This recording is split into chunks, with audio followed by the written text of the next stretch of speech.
Hello, I am Kirk David Lyons, Chief Trial Counsel of the Southern Legal Resource Center, a nonprofit, tax-deductible charity that advocates on behalf of the Confederate community.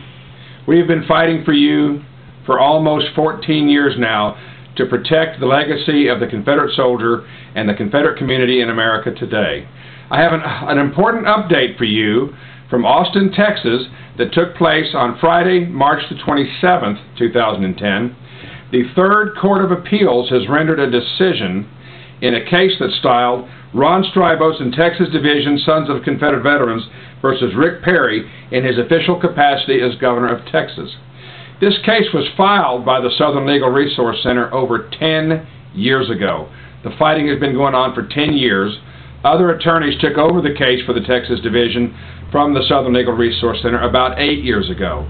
A decision has finally been reached that says that the state of Texas was wrong, that it violated the law when they failed to seek the permission of the Texas Historical Commission in putting up new dedicatory plaques in the Texas Supreme Court building.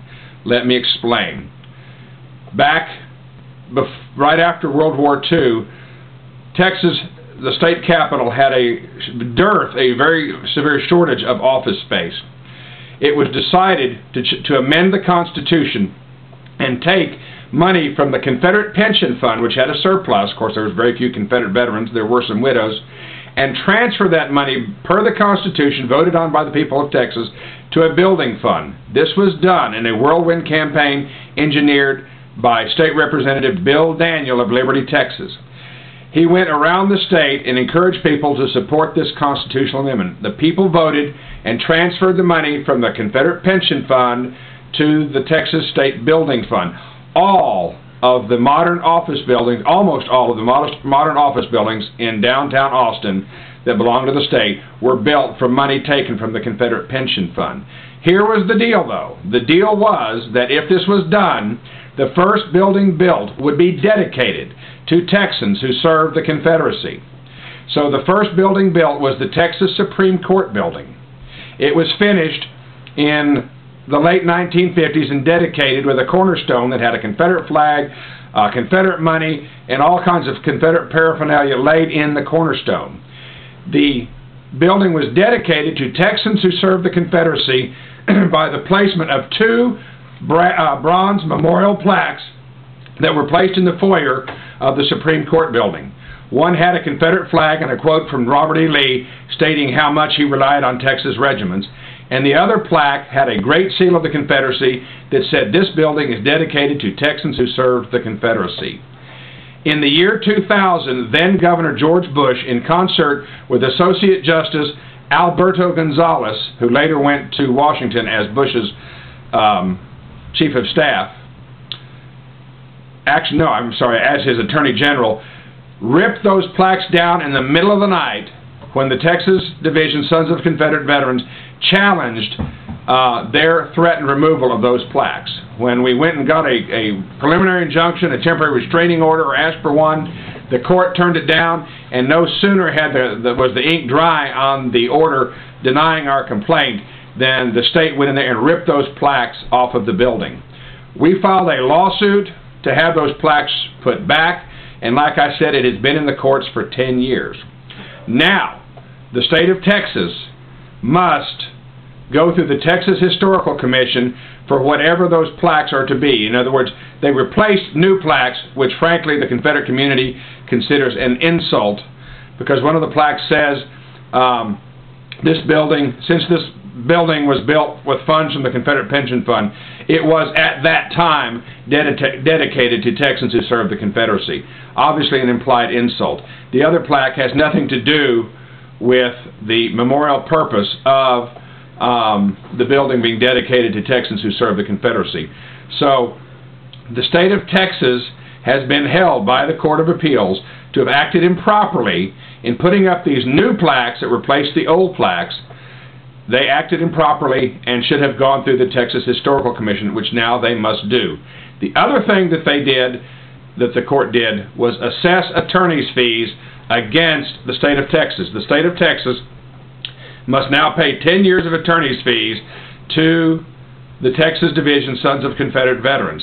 Now, an article by the Austin American Statesman on Friday, March 27th, indicates that this is a state victory, that the state was able to keep the plaques from going back up on the building, the original Confederate Memorial dedicatory plaques. But this is not true. That decision is now in the hands of the Texas Historical Commission, and the article did not mention that attorney's fees had been assessed against the state of Texas. Now, in our system, when the loser loses, he pays the winner. The state is paying the Texas Division Sons of Confederate Veterans attorney's fees. It's clear that the division is the winner. And the decision, whether the old plaques go back up, whether the new plaques remain, whether the new plaques come down, what form the plaques take, that is now in the hands of the Texas Historical Commission, which will now have to conduct hearings on this matter. And so the whole issue is now wide open. This is all that the Texas Division Sons of Confederate Veterans ever sought or wanted, was at least someone other than the governor or someone like Alberto Gonzalez, Associate Justice of the Supreme Court, who was only a tenant in the building, to look at this matter and decide what is proper, whether the old plaques should go back up or whether the new plaques remain. But the bottom line is the state was held to have violated the law, acted improperly, and now must pay attorney's fees, and the issue of whatever plaques go up there now goes to the Texas Historical Commission. This is a victory by any standard by which you want to judge a legal issue. And so we congratulate the Texas Division Sons of Confederate Veterans. We certainly compliment their attorney team that have been fighting this issue since they took it over from us 8 years ago.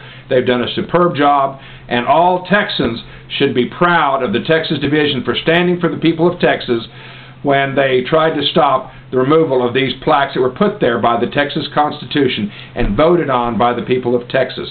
Now the fight goes to the Texas Historical Commission. The people of Texas need to rally around the Sons of Confederate Veterans and force the Texas Historical Commission and force the state and force Governor Perry to put up the original constitutionally mandated Confederate dedicatory plaques in the foyer of the Texas Supreme Court building.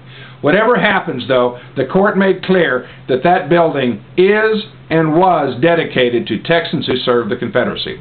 This is an important update from the Southern Legal Resource Center, the only legal advocacy group in the country fighting for the rights of the Confederate community. You may make a tax-deductible donation to the SLRC by sending your most generous contribution to P.O. Box 1235, Black Mountain, North Carolina 28711. That address again, P.O. Box 1235, Black Mountain, North Carolina 28711. This has been an SLRC update. I am Kirk David Lyons, Chief Trial Counsel of the Southern Legal Resource Center. Thank you.